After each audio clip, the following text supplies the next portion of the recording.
Bonjour, bienvenue sur Les Petits Plus Zen, le podcast pour faciliter et savourer sa vie en famille.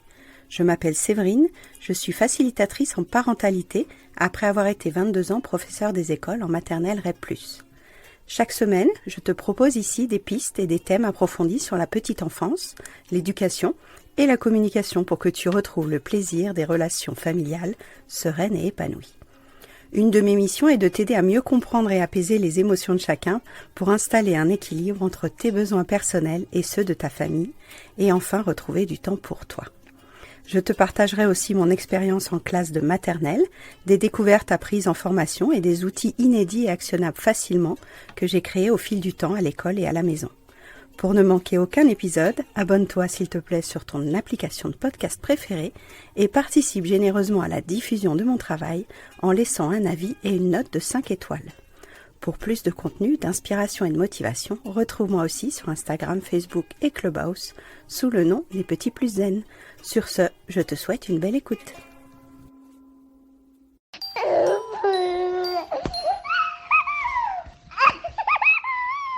Je suis contente de vous parler aujourd'hui d'un sujet qui me tient très à cœur. Donc bonjour à tous, installez-vous confortablement et on va parler de notre été. Les enfants seront en vacances, que ce soit vos petits de la crèche, que ce soit vos petits de l'école maternelle, vos grands de l'élémentaire, collège, au lycée. Vous allez avoir les enfants à occuper, à garder. Il va peut-être y avoir du centre de loisirs, il va peut-être y avoir les grands-parents, mais souvent, un ou deux parents vont s'occuper des enfants une grande partie de l'été. Donc j'ai envie qu'on parle aujourd'hui de comment se préparer à un été zen en famille, parce que tu auras peut-être tes enfants plusieurs semaines de suite, ou alors en alternance avec le papa, le conjoint, la maman, les grands-parents. Comment vas-tu t'organiser pour passer un été zen ? Au-delà de l'occupation des enfants, on va parler évidemment aussi de ton état d'esprit, de comment tu veux te sentir cet été, parce que ça va jouer sur l'énergie que tu vas pouvoir passer avec tes enfants en fonction de ce que tu imagines pour ton été. Cet été, qu'est-ce que tu as envie de vivre ? Est-ce que tu as envie de vivre de l'énergie, de la joie, du plaisir, de l'aventure, de la découverte, de la culture, des visites, de l'inédit, du challenge, du défi, un autre pays, vraiment un rallye, une randonnée, quelque chose d'exceptionnel ? Ou est-ce que tu as envie, cet été, de faire quelque chose peut-être de plus calme, de plus sur toi, auto-centré, replié, plutôt langoureux, plutôt voluptueux, plutôt dans l'harmonie, dans la paix, dans l'esthétique. Ça peut être aussi dans un cadre nouveau, mais quelque chose de ressourçant, quelque chose qui te fait du bien à toi en tant qu'adulte, quelque chose qui peut être routinier, quelque chose que tu aimes faire, un endroit où tu aimes aller, peut-être une résidence où tu as l'habitude de faire tes séjours ou avec des gens que tu connais bien. Et donc, le panel est énorme entre la situation numéro 1 que je te propose et la situation numéro 2.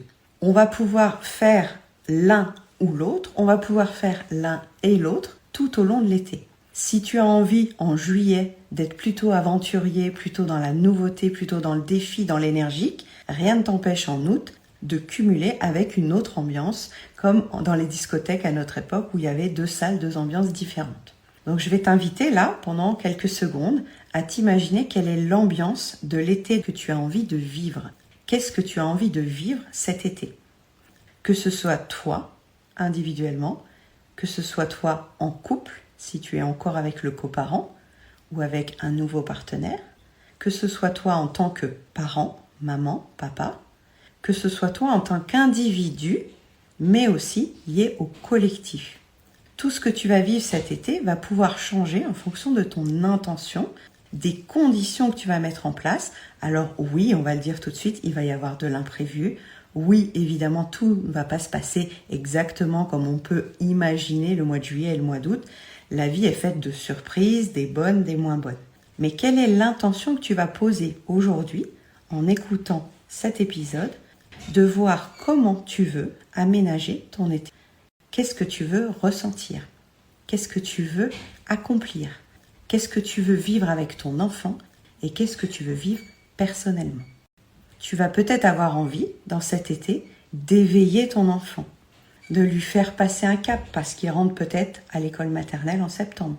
Peut-être que tu vas avoir envie, avec ton enfant, de vivre quelque chose parce que c'est le dernier été que tu passes avec ton enfant. C'est peut-être un adolescent qui vit son dernier été sous ton toit et qui sera peut-être en stage l'année prochaine, à l'aventure, avec des amis, ou quoi, ou qu'est-ce. Peut-être que cet été, c'est l'été où c'est le partenaire qui a les enfants.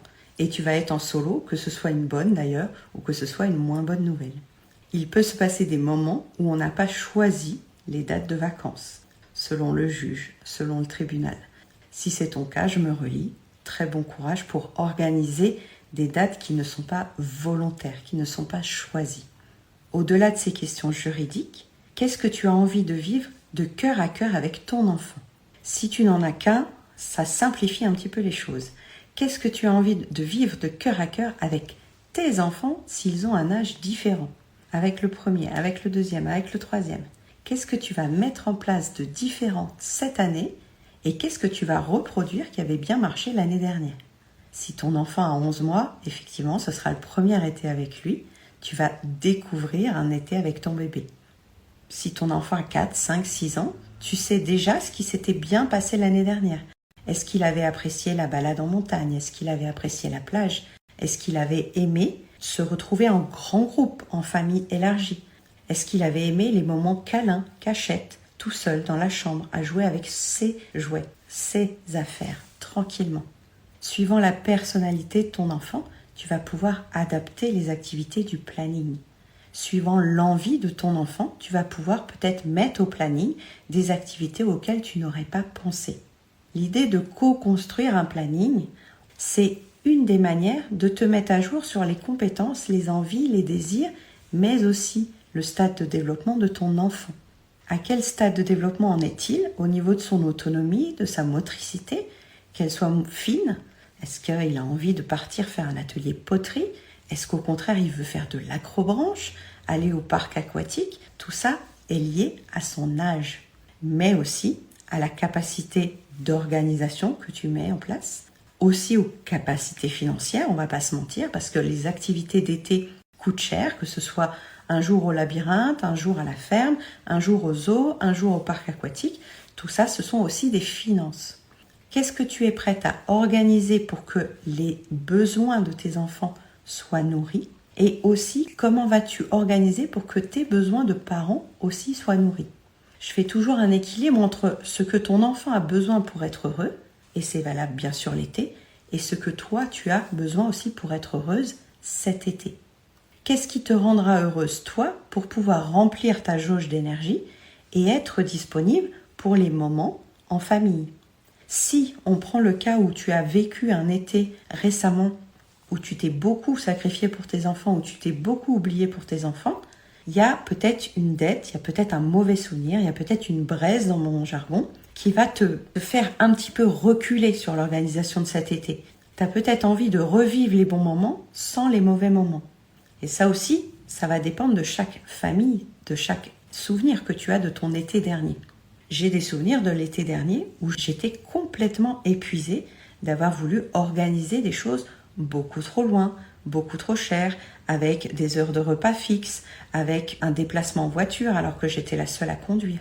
Tout ça joue sur la dose d'énergie qu'on va avoir en fin de journée, qu'on aura peut-être aussi moins de récupération, suivant l'ambiance où on est. Il y a peut-être des gens dans la même maison que nous, il y a peut-être du bruit, il y a peut-être des festivités, on est peut-être au plein cœur d'un festival. Comment je vais récupérer de l'énergie et de la force pour être pleinement disponible pour mes enfants, pour leurs émotions, pour la régulation familiale? Tu sais que c'est un sujet qui est évidemment important en été parce que qui dit nouveauté, qui dit changement de planning, changement de routine, nos enfants peuvent être très stimulés, peuvent être en demande de nouveautés, mais peuvent être aussi en difficulté de réguler toutes ces nouveautés-là. En tant que maman, en tant que papa, comme en tant qu'éducateur ou professeur, on a cette capacité d'observation de nos petits bouts, qu'ils soient vraiment tout petits ou ados, pour ajuster le planning, pour ajuster notre réaction. Une fois de plus, l'été, on va être aussi des personnes qui vont modéliser ce qu'on attend d'eux. Si on blinde les plannings de relations, de rencontres, de groupes, de bruit, de stimulation visuelle, auditive, sensitive, hein, vraiment au niveau trop de choses nouvelles à manger, trop de sucre, trop de fanfare, trop de sorties, trop de sport. Il ne faut pas s'étonner ensuite que nos enfants réagissent, surréagissent et aient des réactions, des comportements qui vont à nouveau nous déclencher, nous en tant que parents. On ne va pas pouvoir demander à nos enfants de s'adapter continuellement à trop de changements. Il va y avoir un équilibre entre la routine et un équilibre entre la nouveauté. J'en parle beaucoup dans l'épisode 44 qui parle des routines et des rituels si tu as envie de te référer à cet épisode-là.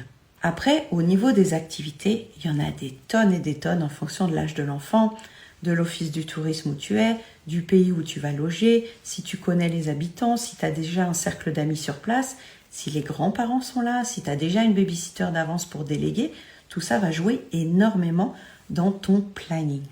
Tu es le seul, la seule à décider de ce qui va être bon pour l'équilibre du planning de ton enfant et de ta famille. Petit point de vigilance, si toi, tu es en capacité de prendre du temps pour toi, tu seras plus disponible pour voir ce qui est pertinent dans les besoins de ton enfant ou pas. Tous les catalogues d'activités, d'animation, d'office du tourisme survendent des activités qui ont l'air fabuleuses, qui attirent l'enfant et le désir de l'enfant. Toi, tu le connais mieux que les catalogues, tu le connais mieux que les magazines. Tu sais si c'est le bon moment pour passer une journée entière à cette fête médiévale.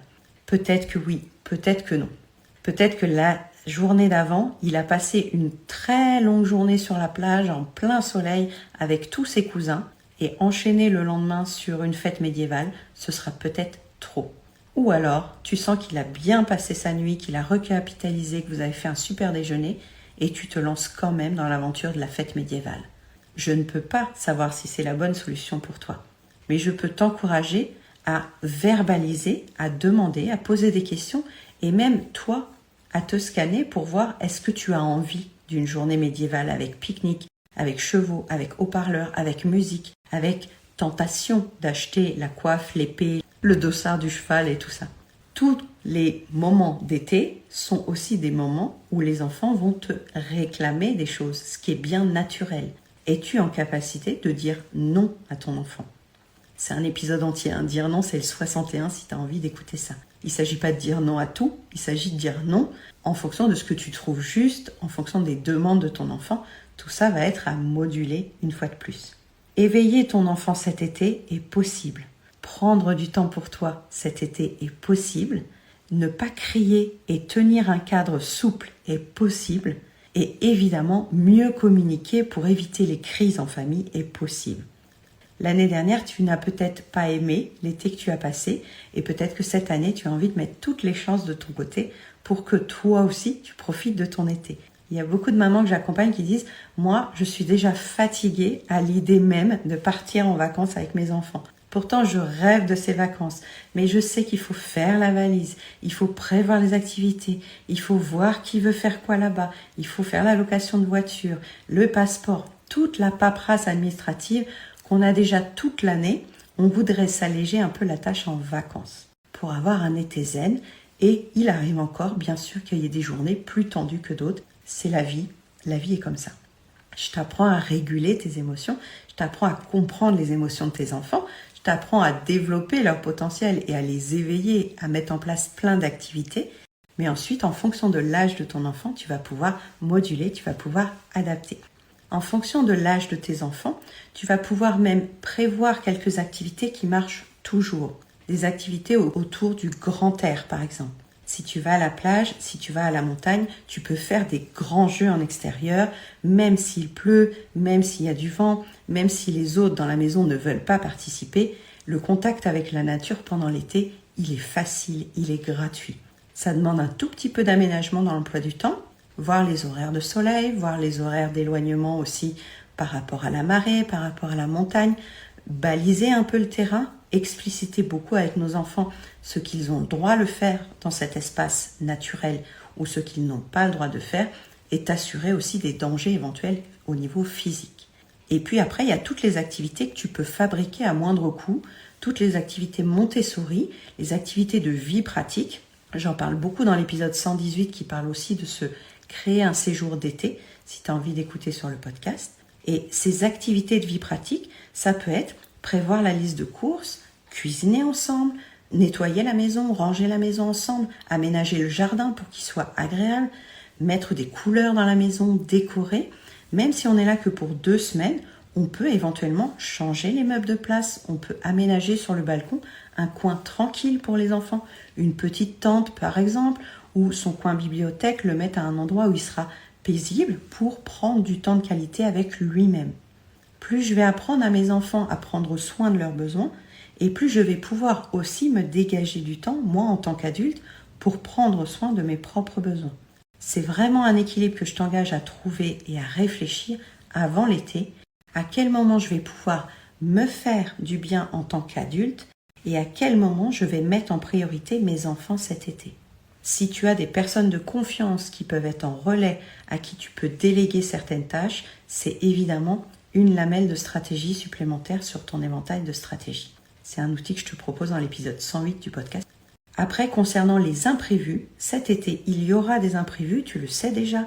Il y aura des crises, tu le sais déjà aussi. Ne partons pas avec l'idée que cet été sera parfait et magnifique, parce que la vie est faite de surprises et de défis. Mais les crises de tes enfants, plus tu vas les observer en amont, et moins elles seront fortes et longues. Plus tu vas connaître une technique de régulation émotionnelle, moins les crises vont t'impacter toi en tant qu'adulte. Dans ta boîte à outils de gestion des crises, tu vas mettre de côté ce qui marche avec le petit dernier, ce qui marche avec la grande, ce qui est facile pour toi au niveau des communications dans le couple aussi, parce que l'été, il n'y a pas de raison que ce soit la charge mentale explosive encore sur le dos des mamans. Désolée s'il y a des papas qui écoutent cet épisode, mais il est vrai que la plupart du temps, ce sont les mamans qui prennent la logistique, valise, cuisine, courses, sorties, dépenses, en charge. Voyez comment répartir ça dans le couple pour que chacun puisse passer aussi du temps de qualité en solo. Que papa aille faire sa rando, que maman aille faire un tour à la piscine, qu'on inverse le lendemain, que papa puisse voir des copains, se faire un barbecue sans les enfants et inversement le lendemain. Le temps perso régénère les batteries, permet aussi de raconter ce qu'on vit, d'exprimer ce qu'on ressent. Je ne pense pas qu'on soit obligé d'être tous les 5, tous les 6, tous les 8, suivant le nombre d'enfants que vous avez, constamment les uns avec les autres. Même si vous êtes dans un pays étranger, rien ne vous oblige à faire tous les repas ensemble, toutes les excursions ensemble. À l'hôtel, vous n'allez pas profiter tous des mêmes modalités, de la salle de sport, de la plage, de la piscine, des animations autour du bar. Chacun est libre, dans la mesure où la sécurité est assurée, de faire des activités qui vont remplir son énergie et remplir son réservoir. Ne sachant pas ce que vous avez choisi pour cet été, je ne vais pas pouvoir aller plus loin aujourd'hui, mais tu peux évidemment m'envoyer en message privé des questions si tu en as sur ton été, comment tu le vois. Je serais curieuse aussi de savoir ce que tu vas te donner comme intention pour ton été. J'espère qu'il sera chaleureux, qu'il soit paisible, qu'il soit extravagant ou qu'il soit tranquille. Je te souhaite l'été dont tu rêves, l'été avec tes enfants, l'été avec ton partenaire de vie, l'été aussi en solo, intérieurement, même si c'est juste finir un texte, finir un livre, ne serait-ce que des petits projets que tu vas t'autoriser et t'accorder parce que toi aussi, tu mérites ces vacances-là et que toi aussi, dans ta journée, tu as le droit de te libérer 1 heure par jour. J'espère que tu auras de très très belles vacances. Je te souhaite une belle continuation. Vous pouvez vous abonner au podcast et envoyer un petit message aussi sur Apple Podcast pour voir en quoi ces épisodes vous aident, en quoi ce podcast vous aide. Moi, j'ai envie de vous accompagner sur tous ces thèmes-là. Choisissez vraiment l'offre qui vous convient pour retrouver un peu de sérénité pour vous, pour votre cheminée à vous et puis pour la vie de famille avec votre partenaire de vie, avec vos enfants. Je vous souhaite beaucoup de douceur et de paix autour de vos flammes agréables et je vous souhaite une très très bonne semaine. Au revoir.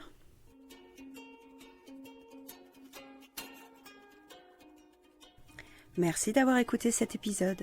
Tu peux retrouver les thèmes et les épisodes précédents aussi sur lppzen.com/lepodcast. Pour soutenir mon travail, je t'invite à noter, commenter et partager le podcast, notamment sur ton application préférée, comme Apple Podcast par exemple. Ton soutien est important pour moi pour permettre à d'autres parents de retrouver la sérénité en famille. On se retrouve pour un prochain épisode très bientôt et en attendant, prends bien soin de ta cheminée des émotions et de ton arc-en-ciel des besoins. À très vite.